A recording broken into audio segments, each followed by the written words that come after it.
जय हिंद साथियों, स्वागत है आपका self study classes with Sumit Jain YouTube channel में। तो साथियों, स्टार्ट हो चुका है आज का ये सेशन। सभी लोग एक बार वीडियो को लाइक कर देंगे और हमारे जितने भी मित्र हैं जिनको भी निचोड़ क्लास में एडमिशन लेना है अभी भी ले सकते हैं, क्योंकि दोस्तों निचोड़ क्लास की रिकॉर्डेड वीडियो भी आपको मिलने वाली है ऐप पर। लाइव क्लास तो होंगी ही, साथ ही रिकॉर्डेड जो इसकी लाइव क्लास की रिकॉर्डेड है वो जो छूट गई हैं आपकी 1-2-3 क्लास हैं उसमें भी आप दोस्तों आपको ऐप पर मिलेंगी। ठीक है, तो जिनको भी एडमिशन लेना है वो मात्र 1199 में इस क्लास में एडमिशन ले सकते हैं। और एक 2020 टेस्ट सीरीज होती है दोस्तों जो बिल्कुल फ्री होती है आप लोगों के लिए, है ना। तो कहां पर होती है? वो होती है सेल्फ स्टडी क्लासेस ऐप पर। तो हमारे जितने भी ऐसे साथी हैं जिन्होंने self study classes app download नहीं किया है वो सेल्फ स्टडी क्लासेस ऐप को जरूर डाउनलोड करें और दोस्तों इसी प्रकार से अध्ययन चालू कर दें। ठीक है, चलिए अगला देखते हैं यहां पर कि दोस्तों 1 जुलाई से चतुर्थ बैच स्टार्ट होने वाला है। ठीक है, जिनको भी चतुर्थ बैच में दोस्तों एडमिशन लेना है वो अभी से ले लें, उनको निचोड़ क्लासें भी मिल जाएंगी, रिकॉर्डेड कोर्स भी मिल जाएगा, साथ ही चतुर्थ बैच में एडमिशन भी मिल जाएगा। यानी कि पूरी चीजें आपको यहां पर मिलने वाली हैं। सिर्फ करना है आपको, तो क्या करना है, self study classes app download करना है। और दोस्तों इसकी जो प्राइस रखी गई है वो मात्र 1199 रखी गई। 1 साल तक ये कोर्स वैलिड रहेगा आपके लिए। टिरकी वीडियो, डाउट्स क्लियर्स वाले वीडियो, दोस्तों आपको विस्तृत अध्ययन वाले वीडियो, लाइव क्लासें, निचोड़ क्लासें, सारी चीजें आपको यहां पर मिलने वाली। टॉपिक वाइज टेस्ट भी, ग्रुप डिस्कशन, अभ्यास प्रश्न पत्र, सारी चीजें मिलने वाली हैं। तो जिन भी साथियों को जुड़ना है वो जुड़ जाएं। और आज का दोस्तों अपना पहला प्रश्न पर अपन चर्चा करेंगे कि हिंदी का प्रथम दैनिक समाचार पत्र कौन सा है। एक नॉर्मली क्वेश्चन अगर आपसे पूछा गया है कि हिंदी का प्रथम दैनिक समाचार पत्र कौन सा है तो जल्दी से आपको कमेंट में लिखना है। लिखिए, हिंदी का प्रथम दैनिक समाचार पत्र कौन सा है, आपको बताना है हिंदी का प्रथम दैनिक समाचार पत्र कौन सा है। जल्दी से बताएंगे सभी लोग। राइट आंसर क्या हो जाएगा? उदंत मार्तंड होगा क्या? समाचार सुधावर्षण होगा, बंगदूत या फिर प्रजा हितैषी? 4 विकल्प हैं और अच्छे क्वेश्चन है दोस्तों। यहां पर भी कंफ्यूज वाला एक सिस्टम होता है आपके अंदर। आपको क्या पूछा गया? दैनिक समाचार पत्र पूछा गया और प्रथम पूछा गया। तब आप देखो कुछ लोग बी बता रहे हैं, कुछ लोग ए बता रहे हैं, है ना। यही कंफ्यूज क्रिएट होता है आपके अंदर, है ना। बहुत सारे लोग भी ए बता रहे हैं, लेकिन आपका यहां पर जो उत्तर होगा दोस्तों वो हो जाएगा समाचार शुदावर्षण। देखो बहुत सारे लोग ये बताने लगे, उदंत मार्तंड बता दिया बहुत सारे लोगों ने, है ना। ऐसे ही क्वेश्चन अपन को लेकर के आना है जिससे आपका दोस्तों बहुत अच्छा हो जाए। आपसे पूछा गया कि हिंदी का प्रथम दैनिक समाचार पत्र आपको बताना था, तो दैनिक समाचार पत्र दोस्तों समाचार शुदावर्षण था, है ना। और ये कब प्रकाशित हुआ था? 1854 में, है ना। इसके संपादक कौन थे दोस्तों? श्याम सुंदर सेन थे। कौन थे? श्याम सुंदर सेन। ठीक है, और ये जो उदंत मार्तंड था ये हिंदी का प्रथम समाचार पत्र था, है ना। और ये हिंदी का प्रथम साप्ताहिक समाचार पत्र था। ये दैनिक नहीं था दोस्तों, ये दैनिक नहीं था। कौन सा? उदंत मार्तंड दैनिक नहीं था, उदंत मार्तंड साप्ताहिक था। लेकिन अगर क्वेश्चन आपसे नॉर्मली पूछा जाता है कि हिंदी का प्रथम समाचार पत्र कौन सा था, तो आपको यहां पर प्रथम समाचार पत्र अगर आपसे पूछा जाता है तो आपको लगाना है उदंत मार्तंड। लेकिन आपसे अगर पूछा जाता है कि हिंदी का प्रथम दैनिक समाचार पत्र कौन सा था तो आपको लगाना है समाचार शुदावर्षण। लेकिन अगर आपसे पूछा जाता है कि हिंदी का प्रथम साप्ताहिक समाचार पत्र कौन सा था तो आपको लगाना है उदंत मार्तंड। ठीक है, आपको याद रख लेना है दोस्तों, बिल्कुल 1826 में ये उदंत मार्तंड का प्रकाशन हुआ था। जुगल किशोर इसके संपादक थे, आपको पता होगा। तो ये दोनों क्वेश्चन में जहां आपको डाउट्स रहता है इसको आपको क्लियर कर लेना है। ठीक है, बढ़ जाते हैं अगले क्वेश्चन की ओर दोस्तों। मिट्टी की बारात के रचनाकार कौन है? ये भी दोस्तों डाउट्स वाली आपके लिए डाउट्स वाला क्वेश्चन है। कई बार यहां पर लोग कंफ्यूज होते हैं। मिट्टी की बारात के रचनाकार कौन है? शिवमंगल से सुमन, त्रिलोचन, रामवृक्ष बैनीपुरी या फिर मोहन राकेश? यहां आप गलत करके आते हो, लेकिन आपको पता होगा कि ये जो मिट्टी की बारात है इसके रचनाकार कौन है। देखते हैं कौन कौन सही उत्तर बताता है।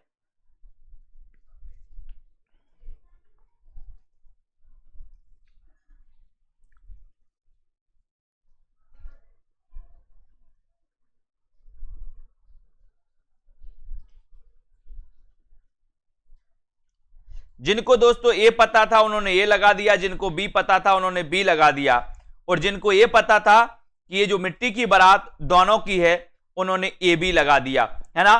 तो यहां पर आपको याद रखना है, ये जो मिट्टी की बारात रचना है, ये शिवमंगल से सुमन की भी है और ये रचना त्रिलोचन की भी है। अब बहुत सारे लोग कंफ्यूज हो जाते हैं दोस्तों, इस मिट्टी की बारात रचना ये शिवमंगल से सुमन की भी रचना है और ये त्रिलोचन की भी रचना है। अब कभी कभी आपसे पूछा जाएगा कि मिट्टी की बारात की रचनाकार कौन है।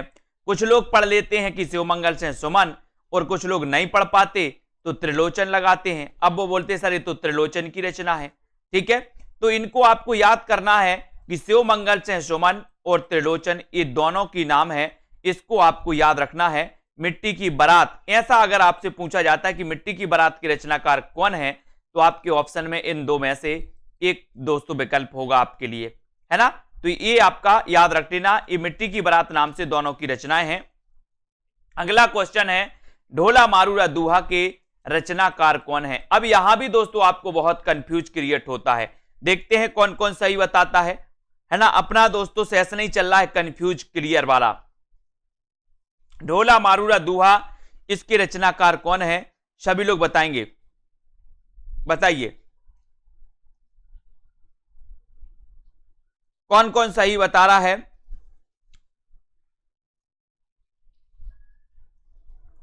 ढोला मारूरा दूहा के रचनाकार कौन है, ये आपको बताना है। कल्लोल कवि हैं, कुशल लाभ हैं, नरपति नाल हैं, या फिर दोस्तों मोहन राकेश हैं। और सभी लोगों ने आंसर बताया ए और बी। कुछ लोग ए बता रहे हैं और कुछ लोग बी बता रहे हैं, और कुछ लोग जिनको पता है कि सर दोनों हैं तो दोनों बता रहे हैं, है ना। तो यहां पर भी आपको दोस्तों, यहां पर भी क्या रहना है, आपको संभल के रहना है, क्योंकि आपको पता है कि ढोला मारूरा दूहा की जो मूल रचना की थी, जो मूल रचनाकार है वो कौन है, कल्लोल कवि हैं। मूल रचनाकार कौन है, कल्लोल कवि हैं। लेकिन दोस्तों कुशल लाभ ने इस रचना में ढोला मारूरा दूहा में कुछ संशोधन करके कुछ और जोड़ दिया दोस्तों इसमें, ढोला मारूरा दूहा में। तो जब आपसे क्वेश्चन पूछा जाता है कि ढोला मारूरा दूहा के रचनाकार कौन है, तो आपको पता चलता है कि कल्लोल कवि और कुशल लाभ। कभी कभी आपको ऑप्शन में कल्लोल कवि मिल जाता है, कभी कभी कुशल लाभ मिल जाता है। तो ये चीज आपको याद रख लेना है दोस्तों कि मूल रचनाकार कल्लोल कवि हैं, इसमें संशोधन करके दोस्तों कुछ और जोड़ा कुशल लाभ ने, इसलिए ढोला मारूरा दूहा की रचनाकार कहीं कहीं आपको कुशल लाभ मिल जाता है। अब देखना ये चीज, दोनों चीज किसी पुस्तक में नहीं बताई जाती आपको। क्यों नहीं बताई जाती? किसी पुस्तक में आपको कल्लोल कवि मिल जाता है, किसी पुस्तक में आपको कुशल लाभ मिल जाता है। कंफ्यूज क्रिएट, बोले सर हमारी जो पुस्तक हम पढ़ते उसमें तो कल्लोल कवि दिया है, दूसरे ने कहा कि हमारे में तो कुशल लाभ दिया है। कंफ्यूज ऐसे ही बनता है। लेकिन अब यहां से आपको क्लियर हो गया कि ये आपका दोस्तों कल्लोल की भी है और कुशल लाभ की, ठीक है। इस प्रकार से अगला क्वेश्चन है कलम का जादूगर किसे कहा जाता है। जल्दी से आपको बताना है कलम का जादूगर किससे कहा जाता है, फटाक से आपको बताना है। 4 विकल्प हैं, कलम का जादूगर आपसे पूछा गया है, बताइए कौन कौन सही आंसर बताता है। कलम का जादूगर किसे कहा जाता है, रामवृक्ष बैनीपुरी, प्रेमचंद कमलेश्वर या फिर मोहन राकेश को। कलम का जादूगर किससे कहा जाता है?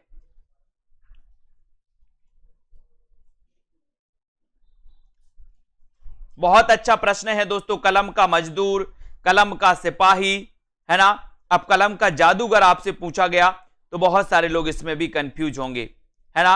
और कलम का जादू, अधिकांश लोगों ने तो ये बताया, लेकिन कुछ लोग बी बता रहे हैं इसका आंसर। तो यहां पर भी आपको कंफ्यूज होता है दोस्तों। कलम का जादूगर रामवृक्ष बैनीपुरी, कलम का जादूगर रामवृक्ष बैनीपुरी, यानी कि आपका यहां पर उत्तर ए नंबर होगा, ठीक है। कलम का जादू बोले वृक्ष, वृक्ष की कलम का जादू, वृक्ष की कलम का जादू। अब यहां पर देखो क्या किसको क्या कहा जाता है। कलम का जादूगर किसे कहा जाता है, अगर आपसे क्वेश्चन पूछा जाए तो आपको लगा देना रामवृक्ष बैनीपुरी। कलम का सिपाही किसे कहा जाता है, तो आपको लगा देना प्रेमचंद। कलम का मजदूर किसे कहा जाता है, तो आपको लगा देना है प्रेमचंद, ठीक है। अब आपसे पूछा जाएगा भाषा का जादूगर किसे कहा जाता, तो शिव पूजन सहाय को भाषा का जादूगर कहा जाता है ना।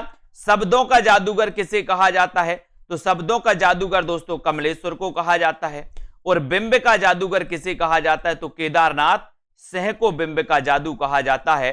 आपने एक रचना पढ़ी होगी अकाल में सारस, अकाल में सारस पढ़ी है ना सभी लोग, अकाल में सारस। और अकाल में सारस जो रचना है दोस्तों, वो रचना किसकी है? वो रचना है अकाल में सारस, वो रचना है दोस्तों किसकी? वो रचना है केदारनाथ सिंह की रचना मानी जाती है अकाल में सारस, याद रख लेना। और शब्दों का जादूगर कमलेश्वर को कहा जाता है, ये आपको याद करना है, ठीक है। ये क्वेश्चन हमेशा आपसे पूछे जाते हैं। कलम का जादूगर रामवृक्ष बैनीपुरी को कहा जाता है, सभी लोग याद रख लेना, ठीक है। कलम का सिपाही प्रेमचंद जी को, कलम का मजदूर प्रेमचंद जी को कहा जाता है ना। और भाषा का जादूगर शिवपूजन सहाय। अब इतनी चीजें हैं और इन चीजों में आप बहुत कंफ्यूज होते हो, इसलिए एक एक चीज को आपको क्लियर करना है, ठीक है। अब आगे पढ़ते हैं, अगला जो प्रश्न है उसको देखते हैं। यहां पर आ जाते हैं, अगला क्वेश्चन आपके सामने आ रहा है दोस्तों, सभी लोग तैयार रहना। कवि सम्राट किसे कहा जाता है? कवि सम्राट आपको बताना है किसे कहा जाता है। अच्छा क्वेश्चन है, सभी लोग बताएं, कवि सम्राट किसे कहा जाता है? हरिऔध को, प्रेमचंद को, जयशंकर प्रसाद या फिर निराला को? कवि सम्राट किसे कहा जाता है? बताएं सभी लोग। और हां, यहां पर आपको याद रखना है कवि सम्राट किसे कहा जाता है? प्रेमचंद, हरिऔध, जयशंकर प्रसाद या फिर निराला को? और आपका सीधा उत्तर चला जाता है, कवि सम्राट आपसे पूछा गया तो उत्तर है दोस्तों आपका हरिऔध को। कवि सम्राट हरिऔध को कहा जाता है दोस्तों, है ना। ये नंबर आपका बिल्कुल सही है। और इन्हें आधुनिक काल का सूरदास भी कहा जाता है। इन्हें आधुनिक काल का क्या कहा जाता है? सूरदास कहा जाता है। इनका दोस्तों महाकाव्य आपने पढ़ा होगा प्रिय प्रवास। कौन सा? प्रिय प्रवास सभी लोगों ने पढ़ा है, प्रिय प्रवास। ये खड़ी बोली का प्रथम महाकाव्य है। और दोस्तों इसके रचनाकार कौन है? तो आपका उत्तर हो जाता है दोस्तों हरिऔध, ठीक है। फिर आपसे पूछा जाता है कि उपन्यास सम्राट किसे कहा जाता है? तो बताइए जल्दी, उपन्यास सम्राट किसे कहा जाता है? बताइए, फटाक से सभी लोग बताएंगे। और बहुत ही कंफ्यूज होता है दोस्तों यहां पर, और यहां पर उपन्यास सम्राट भी आपसे पूछा जाता है। तो उपन्यास सम्राट कहा जाता है दोस्तों प्रेमचंद को, उपन्यास सम्राट प्रेमचंद को, कवि सम्राट हरिऔध को, है ना। इनको भी अपन को याद करना है। अच्छे क्वेश्चन आपसे पूछे जाएंगे इसी प्रकार से। छायावाद का प्रवर्तक किसे माना जाता है? ऐसा क्वेश्चन आपसे पूछा गया दोस्तों। आपको पता है, सभी लोगों को पता है लगभग कि 1918 से लेकर के 1936 का जो काल माना जाता है, ये छायावाद का काल है, ठीक है। कभी कभी ऑप्शन में अगर आपको 18 ना मिले तो 1920 मिलेगा यहां पर, ठीक है। ये भी आपको याद रख लेना है। तो 1918 से लेकर के 1936 का काल क्या है? छायावाद का काल है। अब दोस्तों छायावाद आप लोग पढ़ते हैं और छायावाद के बारे में आप लोग पढ़ते हैं कि इसके प्रवर्तक कौन माने जाते हैं। अगर इस प्रकार से नॉर्मल क्वेश्चन पूछा गया है तो आप लोग क्या उत्तर लगाएंगे, है ना। ये देखने वाली बात होती है, छायावाद का प्रवर्तक किसे माना जाता है। अच्छा क्वेश्चन है, बढ़िया प्रश्न है, उत्तर आपको लगाना है, चयन करना है सभी लोगों को। किसे कहा जाता है छायावाद का प्रवर्तक? बताइए।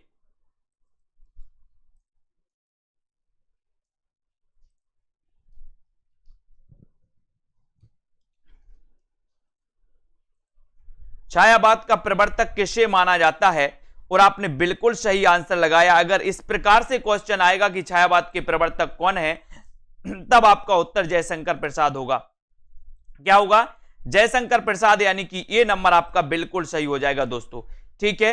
अगर आपसे पूछा जाएगा कि आचार्य रामचंद्र शुक्ल ने छायावाद का प्रवर्तक किसे माना, तो रामचंद्र शुक्ल ने मुकुटधर पांडे को, ठीक है। अब अगर आपसे पूछा जाएगा कि नंद दुलारे वाजपेयी ने छायावाद का प्रवर्तक किसे माना, तो आप क्या लगाओगे? पंत को, ठीक है।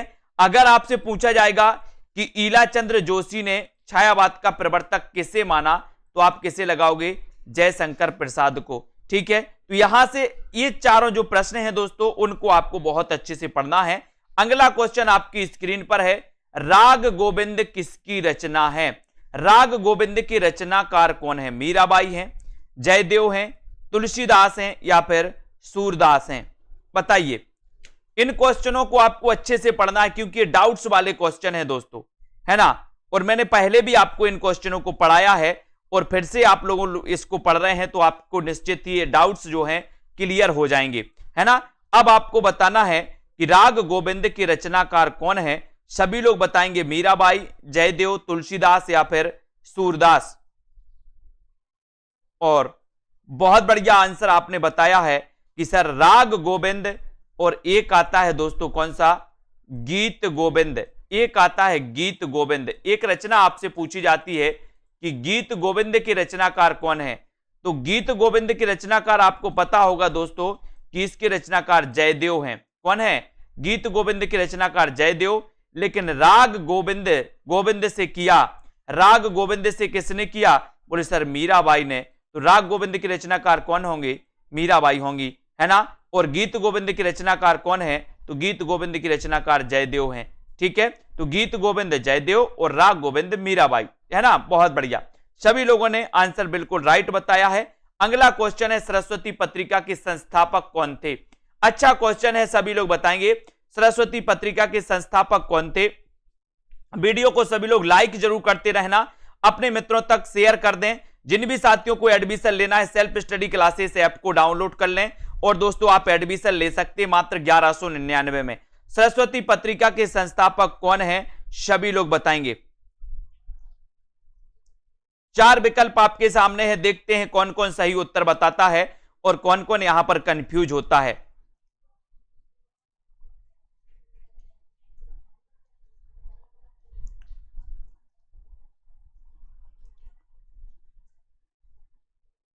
अब यहां पर बहुत सारे लोग कंफ्यूज हो रहे हैं, बहुत सारे लोगों ने उत्तर, कुछ लोग महावीर प्रसाद द्विवेदी बता रहे हैं, बहुत बढ़िया।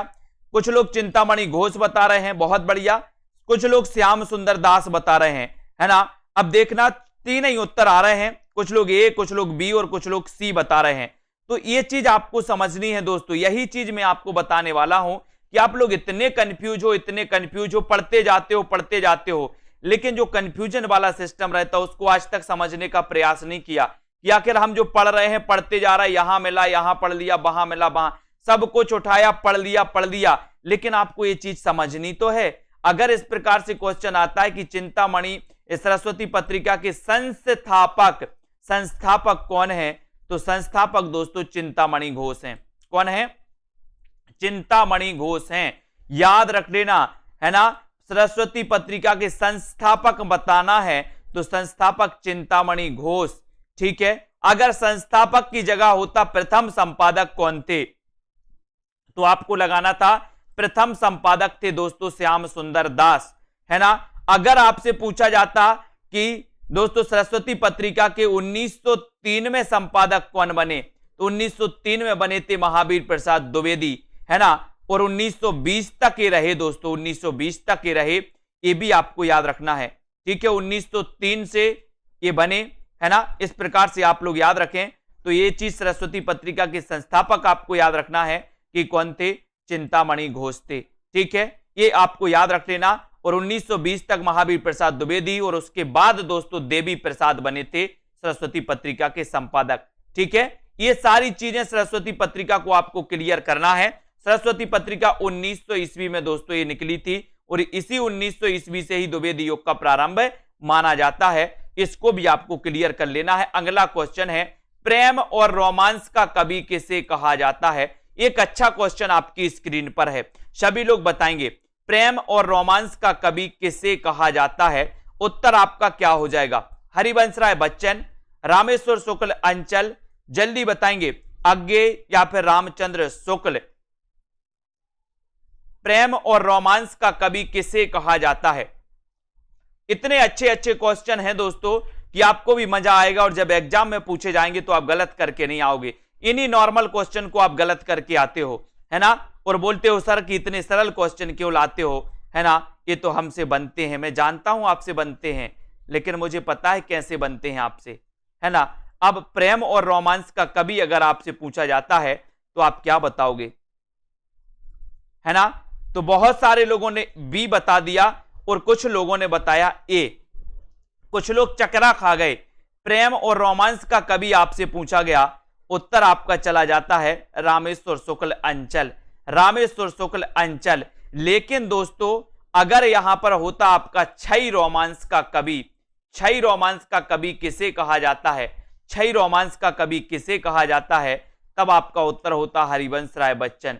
छई रोमांस का कवि हरिवंश राय बच्चन, प्रेम और रोमांस का कवि रामेश्वर शुक्ल अंचल। देखो दोनों क्वेश्चन आपके लिए डाउट्स में डाल देते हैं। बोले सर छई रोमांस के हरिवंश राय बच्चन, प्रेम और रोमांस के रामेश्वर शुक्ल अंचल। ठीक है, तो इन क्वेश्चनों को आपको पकड़ना है, धीरे धीरे पकड़ते जाना है कि क्वेश्चन कहां गलत होते हैं। ठीक है, और हालाबाद के प्रवर्तक माने जाते हैं दोस्तों छई हरिवंश राय बच्चन, हालाबाद के प्रवर्तक, है ना, सभी लोगों को पता है। अगला क्वेश्चन है हिंदी का स्टील किसे कहा जाता है। अब यहां पर भी कुछ लोग कंफ्यूज होते हैं, हिंदी का स्टील किसे कहा जाता है। बालकृष्ण भट्ट को, प्रताप नारायण मिश्र को, है ना, दिनकर को, या फिर त्रिलोचन को। हिंदी का स्टील किसे कहा जाता है। लाइक जरूर करना है, और जिन भी साथियों को कोर्स में एडमिशन लेना है, निचोड़ क्लास स्टार्ट हो चुकी हैं दोस्तों, आप लोग ले सकते हैं, पढ़ सकते हैं, है ना। हिंदी का स्टील किससे कहा जाता है, सभी लोग बताएंगे, और बहुत, है ना, उत्तर क्या हो जाएगा, हिंदी का स्टील, है ना। और मैंने कई बार बताया है कि सर स्टील आया है, स्टील, तो स्टील के बाल। बोले सर हम तो स्टील के बाल लगवाएंगे। काय के बाल लगवाओगे, स्टील के बाल लगवाओगे, तो बाल से बनेंगे बालकृष्ण भट्ट, है ना। बाल रहते ना जो आपके सिर में, वो स्टील के लगवाना है अपन को, स्टील के बाल, स्टील के बाल, तो स्टील कहा जाता है बालकृष्ण भट्ट को। इनका जन्म हुआ था दोस्तों 1844 में। भारतेंदु मंडल के दोस्तों ये सदस्य थे, है ना, और सबसे वरिष्ठ सदस्य थे भारतेंदु मंडल के। ठीक है, इनके बाद 1850 में जन्म हुआ था दोस्तों किसका, भारतेंदु हरिश्चंद्र का। ठीक है, तो बालकृष्ण भट्ट आपका बिल्कुल सही होगा।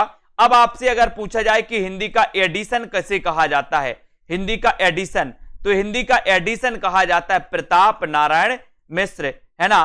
तो ये आपको याद रख लेना, एड़ी चोटी बोले अपन बोलते ना, उसने तो एड़ी चोटी का प्रताप है, एड़ी चोटी की दम लगा दी, इस प्रकार से कुछ बोलते, तो प्रताप नारायण मिश्र आपको याद रखना है। अगला क्वेश्चन आप यहां पर आते हैं। अगला क्वेश्चन है भारतेंदु प्रज्ञेंदु किससे कहा जाता है। भारतेंदु प्रज्ञेंदु किससे कहा जाता है, ये आपको बताना है। कंफ्यूज होता है प्रताप नारायण मिश्र में और बालकृष्ण भट्ट में। बाल मुकुंद गुप्त यहां नहीं आते, बाल मुकुंद गुप्त का तो नाम ही नहीं आता स्टील में। कंफ्यूज दो में होता है, या तो प्रताप नारायण मिश्र होंगे या फिर बालकृष्ण भट्ट होंगे। इसलिए जिन्होंने पढ़ा है और जो पॉजिटिव सोचेंगे वो सही करके आएंगे, और कोई बाल मुकुंद गुप्त पे जाओगे तो वो तो आपका वैसे ही गलत हो जाएगा, क्योंकि कंफ्यूज तो दो में ही रहता है, या तो बालकृष्ण भट्ट में या प्रताप नारायण मिश्र में। इसलिए बाल से आपका क्या बन जाएगा, बालकृष्ण भट्ट बन जाएगा। ठीक है, भारतेंदु प्रज्ञेंदु किसे कहा जाता है। अब देखते हैं कौन कौन सही बताता है। बहुत सारे लोग सही बता रहे हैं कि सर भारतेंदु प्रज्ञेंदु जो कहा जाता है।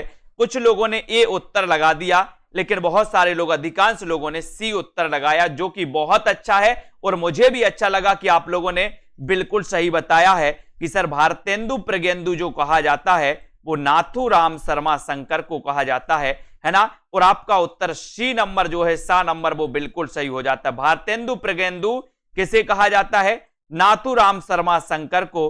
अब ये क्वेश्चन कई बार आया है दोस्तों, और अधिकांश लोग भारतेंदु लगा के आ जाते कि यहां तो भारतेंदु पूछा है तो भारतेंदु को ही कहा जाता होगा, है ना। तो इसलिए आपको याद रख लेना, नाथूराम शर्मा शंकर आपका बिल्कुल सही हो जाएगा। बहुत बढ़िया, धन्यवाद, लाइक जरूर कर दें। अगला क्वेश्चन, 20वीं सदी का बाणभट्ट किसे कहा जाता है दोस्तों। 20वीं सदी का बाणभट्ट आपको बताना किसे कहा जाता है। निराला को, रामचंद्र शुक्ल को, हजारी प्रसाद द्विवेदी को, या फिर दोस्तों त्रिलोचन को, किसे कहा जाता है आपको बताना है। 20वीं सदी का बाणभट्ट अपन ने प्रयोगवाद में भी पढ़ा था दोस्तों, है ना। बताइए 20वीं सदी का बाणभट्ट किसे कहा जाता है।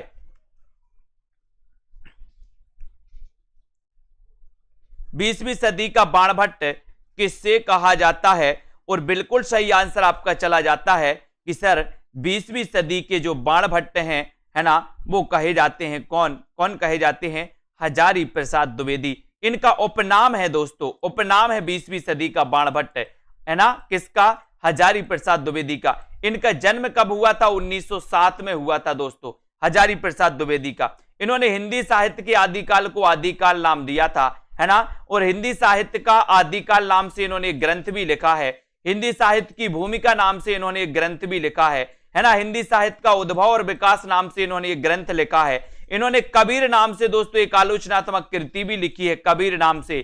किसने? हजारी प्रसाद द्विवेदी ने। इनको भी आपको याद करना है, ठीक है। तो 20वीं सदी के बाणभट्ट कौन है? हजारी प्रसाद द्विवेदी। इनको आपको याद करना है दोस्तों। और यहां पर अगला क्वेश्चन है कि रीति काल को श्रृंगार काल किसने कहा है?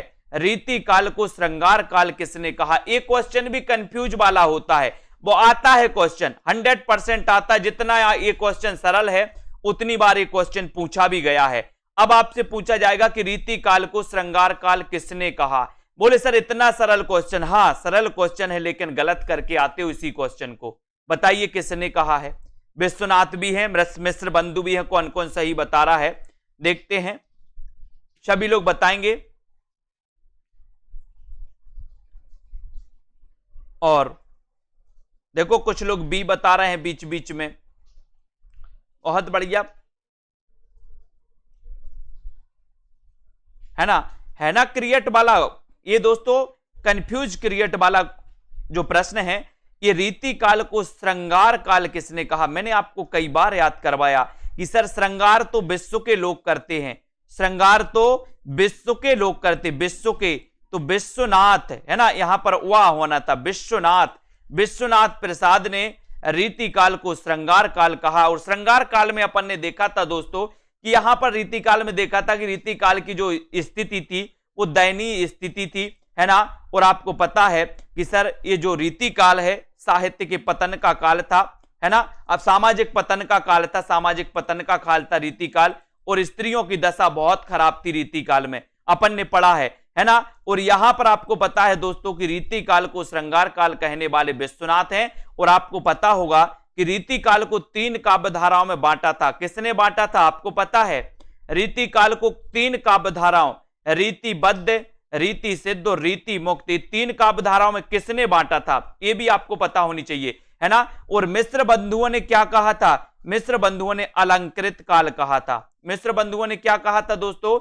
अलंकृत काल कहा था। किसको? रीति काल को, है ना। यह भी आपको पता होनी चाहिए। और श्रृंगार काल विश्वनाथ प्रसाद ने कहा था। अब अगला क्वेश्चन अपन देखते हैं, यहां पर रीति काल का प्रवर्तक किसे कहा जाता है? ये छोटे छोटे क्वेश्चन है जो आपको कंफ्यूज करते हैं और क्वेश्चन पूछ लिए जाते हैं ऐसे क्वेश्चन। बोले सर आया तो बहुत सरल था, लेकिन क्या करें 2-3 क्वेश्चन गलत ही हो गए। मैंने कहा क्यों हो गए गलत? बोले सर बहुत सरल क्वेश्चन गलत हो गए, है ना, जो मुझे आते थे। ठीक है, तो रीति काल का प्रवर्तक किसे माना जाता है? ये क्वेश्चन आपको बताना है। केशव दास को माना, चिंतामणि, देव या फिर कृपाराम को माना जाता है? बताइए। सभी लोग लाइक जरूर करिए, शेयर कर देना अपने मित्रों तक। और दोस्तों इसी प्रकार से लगे रहें, अध्ययन करते रहें, सेल्फ स्टडी क्लासेस ऐप से जुड़ जाएं। ऐप पर 2020 टेस्ट सीरीज होती है रविवार और गुरुवार को, है ना, फ्री होती है सभी के लिए। और जिनको पेड क्लास में एडमिशन लेना वो पेड क्लास में भी पढ़ सकते हैं। और रीति काल का प्रवर्तक किसे माना जाता, अगर ये आपसे पूछा जाता है तो आप क्या लगाते हो? कुछ लोग बी लगा रहे हैं, कुछ लोग ए लगा रहे हैं, है ना, कंफ्यूज वाला सिस्टम। कुछ लोग चिंतामणि लगा रहे हैं और कुछ लोग केशव दास लगा रहे हैं, है ना। तो ये बहुत सारी दोस्तों यहां पर आपके लिए विसंगति देखने को मिलती है, लेकिन आपका यहां पर जो उत्तर होगा वो केशव दास होगा। क्या होगा? केशव दास। क्या हो जाएगा? केशव दास। अगर इस प्रकार से नॉर्मल क्वेश्चन अगर आपसे पूछा जाता है कि रीति काल के प्रवर्तक कौन है, रीति काल के प्रवर्तक कौन है, तब आपका उत्तर होता है केशव दास। तब आपका उत्तर क्या हो जाएगा? केशव दास। लेकिन अगर आपसे पूछा जाता है कि रामचंद्र शुक्ल ने दोस्तों रीति काल का प्रवर्तक किसे माना, तो आपका उत्तर होता है चिंतामणि। रामचंद्र शुक्ल ने रीति काल का प्रवर्तक किसे माना, तब आपका उत्तर होता है चिंतामणि। ठीक है, तो इनको आपको याद करना। ये दोनों क्वेश्चन आपसे आते हैं। इस प्रकार से नॉर्मल क्वेश्चन पूछा जाए तब आपका उत्तर होगा केशव दास। और अगर आपसे पूछा जाए कि रामचंद्र शुक्ल ने किसे माना, तो आप चिंतामणि लगा देना, है ना। बहुत बढ़िया। अगला क्वेश्चन देख लेते हैं। अगला, हाँ, कालक्रम की दृष्टि से कृपाराम। वेरी गुड, बहुत बढ़िया अमृता जी। अगला क्वेश्चन है, हिंदी साहित्य का प्रथम बड़ा महाकाव्य कौन सा है? हिंदी साहित्य का प्रथम बड़ा महाकाव्य कौन सा है? जल्दी से बताएं। उत्तर क्या हो जाएगा यहां पर? सभी लोग बताएंगे। हिंदी साहित्य का प्रथम बड़ा महाकाव्य कौन सा है? पृथ्वीराज रासो, पद्मावत, प्रिय प्रवास या फिर श्रावकाचार? हिंदी साहित्य का प्रथम बड़ा महाकाव्य कौन सा है? देखते हैं कौन कौन सही उत्तर बताते हैं। प्रथम बड़ा महाकाव्य आपसे पूछा है, यह भी आपको कंफ्यूज कर सकता है क्वेश्चन। अच्छा क्वेश्चन है आपके लिए। हिंदी साहित्य का प्रथम बड़ा महाकाव्य कौन सा है? अगर ऐसा क्वेश्चन आपसे पूछा जाए तो आप लोग क्या बताओगे? क्या बताओगे, है ना?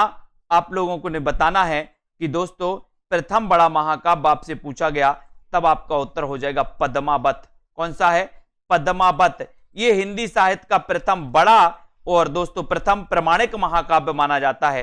प्रथम प्रमाणिक बड़ा महाकाव्य माना जाता है, ये आपको याद करना है। और पृथ्वीराज रासो आपको पता है दोस्तों, ये अर्ध प्रमाणिक है, अप्रमाणिक भी माना है किसी विद्वानों ने, है ना? और मूल रूप से अगर माने कि पृथ्वीराज रासो कैसा ग्रंथ है तो ये अर्ध प्रमाणिक माना जाता है, अर्ध प्रमाणिक। और पद्मावत प्रमाणिक महाकाव्य माना जाता है, ये भी आपको याद रखना है। ठीक है, तो यहां पर आपका बी नंबर बिल्कुल सही है दोस्तों। और ये पद्मावत जो ग्रंथ है ये किसका है? ये जायसी का है। किसका है? जायसी, मलिक मोहम्मद जायसी। सूफी काव्यधारा के प्रमुख माने जाते मलिक मोहम्मद जायसी। और एक क्वेश्चन और आपसे पूछा जाता है ना? आपको बताना है दोस्तों, सभी लोग बताएंगे कि सूफी काव्यधारा की प्रथम रचना सत्यवती कथा को किसने माना है? सूफी काव्यधारा की प्रथम रचना सत्यवती कथा किसने माना है? बताइए।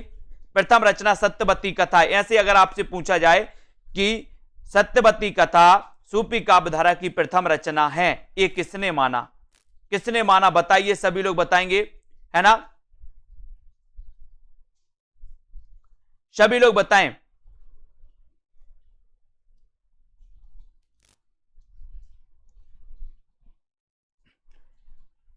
उत्तर आपको बताना है।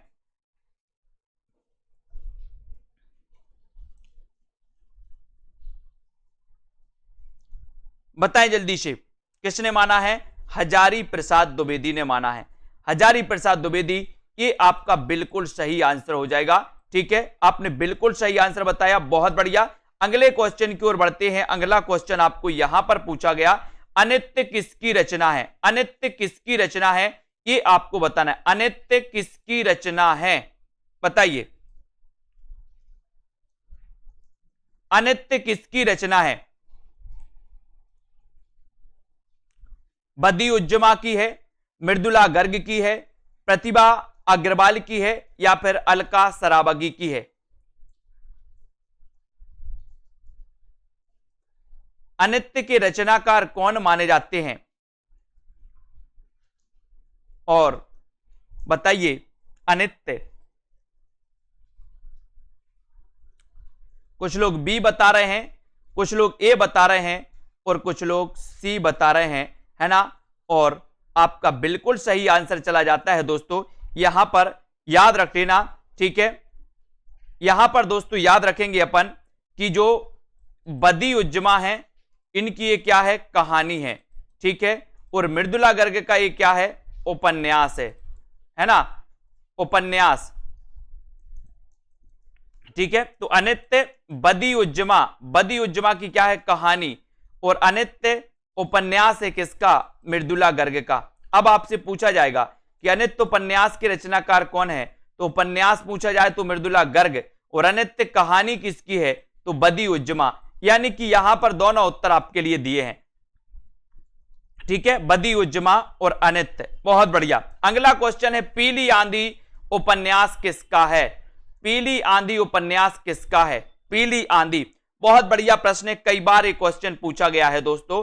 पीली आंधी उपन्यास किसका है? प्रभा खेतान का है, कमलेश्वर का है, बताइए, प्रतिभा अग्रवाल का है या फिर अलका सराबगी का है? पीली आंधी उपन्यास किसका है?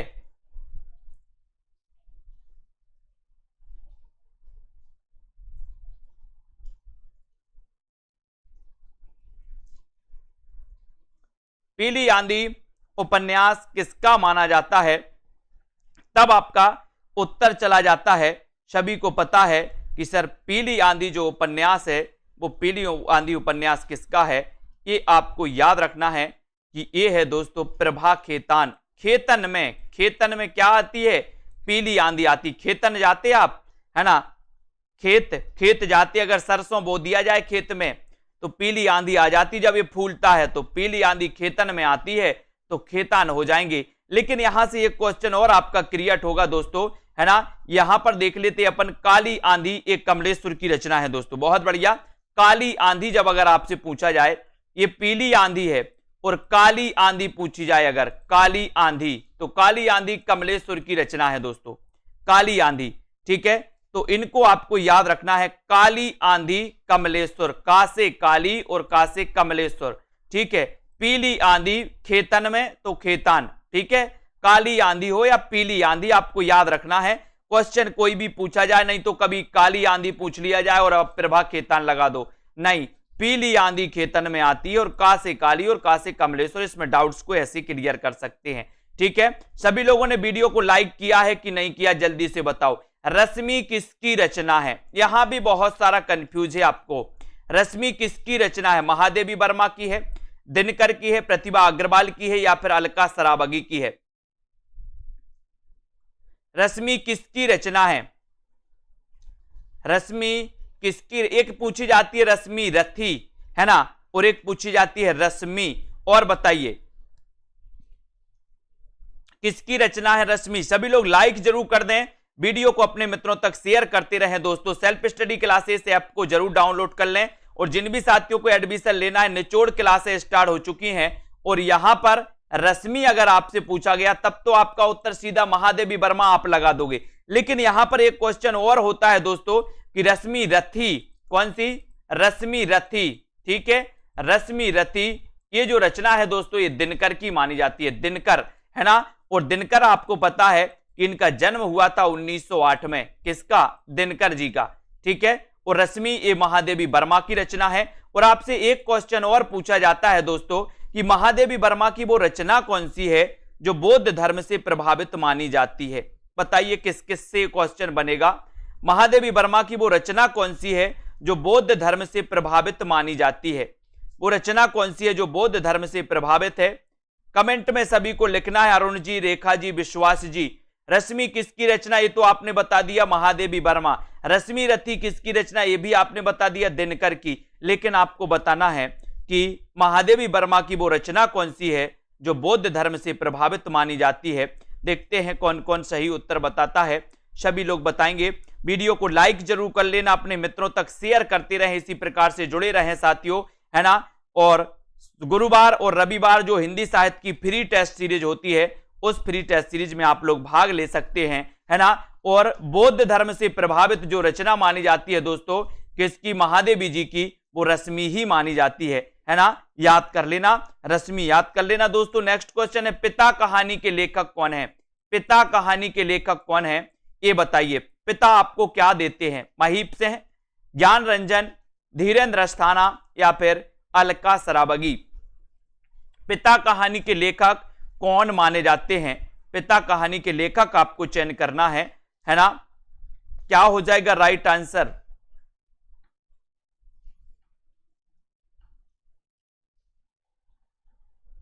और बिल्कुल सही सभी लोगों ने बताया है कि सर पिता कहानी के जो लेखक कौन हैं, ये अगर आपने पूछा है तो कुछ लोग ए बता रहे हैं और कुछ लोग बी बता रहे हैं। लेकिन आपको याद रख लेना कि ये जो पिता कहानी है दोस्तों, ये ज्ञान रंजन की भी है, ये महीप सिंह की भी है और ये धीरेन्द्र अस्थाना की भी है। यानी कि तीनों दोस्तों, तीनों लेखकों की ये कहानी है पिता कहानी, है ना।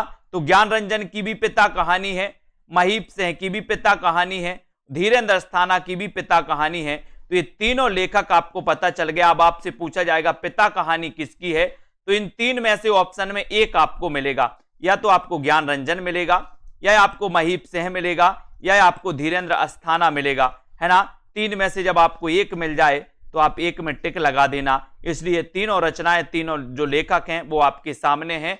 इनको जो पढ़ना हो, जैसा पढ़ना हो आप पढ़ सकते हो, ठीक है। तो ज्ञान रंजन पिता, महीप सिंह और धीरेन्द्र अस्थाना, इन तीनों की कहानी है दोस्तों पिता।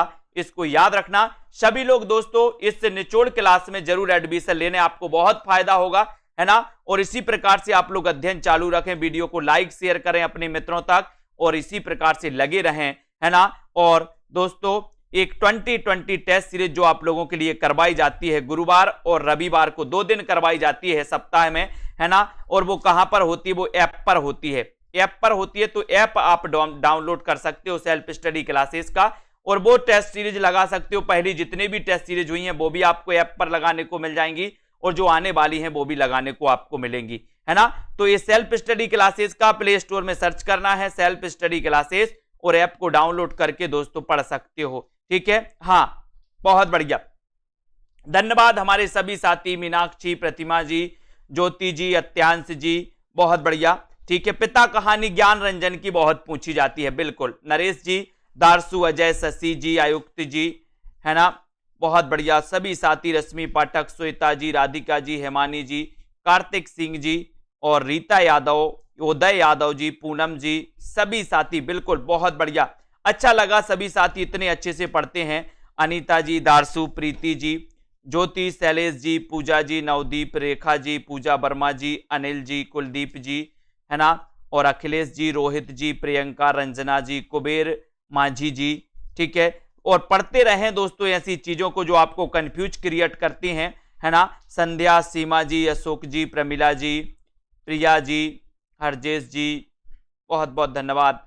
कार्तिक जी, किरण जी, अरुण जी, कुलदीप, अशोक जी, पंकज, हरिओम जी, राजेश जी, रारेक्स जी, बहुत बढ़िया, कुशल जी, कॉमेडी जी, ज्ञानेश जी, लवली, पूजा जी, कुबेर जी, सभी साथी, ठीक है। तो जिन भी साथियों ने अभी तक एडमिशन नहीं ले पाए हैं वो एडमिशन ले लें। और शाम को एक 5 बजे लाइव क्लास चलती है पेड वालों की, और एक शाम को 6:30 बजे लाइव क्लास चलती है पेड वालों की, ठीक है। तो उनको आपको पढ़ लेना है, उन क्लासों को आपको दोस्तों अगर अटेंड करना है तो आप पेड क्लास ले सकते हैं, और नहीं तो आपको दोस्तों फ्री टेस्ट सीरीज लगानी है 2020 टेस्ट सीरीज, तो ऐप में आपको मिल जाएगी, सेल्फ स्टडी क्लासेस ऐप में, है ना। धन्यवाद, सभी साथी जुड़े रहें, वीडियो को लाइक शेयर करते रहें। अशोक जी, है ना, और शिवान से अशोक, पूनम जी, रमा जी, अव्यक्त जी, अर्शदीप जी, है ना, आकाश जी, अलका रानी जी, आयुष जी, दारसू जी, अव्यक्त कुमार जी, वेरी गुड, रेवती जी, वेरी गुड, मंजू जी, रचना जी, रितु जी, संजय यादव जी, मनीष शंकर जी, अर्शदीप, वेरी गुड, सुनील पांडे, प्रदीप जी, आकाश जी, सुषमा जी, दुर्गेश जी, वेरी गुड, सभी साथियों को धन्यवाद। इसी प्रकार से अपने सेल्फ स्टडी क्लासेस परिवार को बढ़ाते रहें, ठीक है, बहुत बढ़िया, है ना। 2 घंटा कमेंट ही पढ़ना पड़ता है, किंग प्रिंस जी, है ना। अब क्लास खत्म हो गई, आप लेट हो गए हो। सीमा यादव, सुनील पांडे जी, कुलदीप जी, हरिओम, सुनील जी, कुलदीप जी, है ना, अनिल जी, राजेश, कुलदीप, चंद्रपाल सिंह जी, धन्यवाद, प्रभु जी, है ना। ये क्लास अपनी 9:40 तक चलती है रोज, है ना। बीनू, सरोज, दुर्गेश जी, सुनील जी, पंकज राज जी, वेरी गुड, धन्यवाद। सभी साथियों को जुड़े रहें, लाइक करते रहें, शेयर करते रहें और पढ़ते रहें, ठीक है। आकाश कुमार, कविता जी, अमित कुमार जी, सुनील पांडे जी, माया साहू जी, कविता जी, लर्निंग, ठीक है, धन्यवाद। जय हिंद।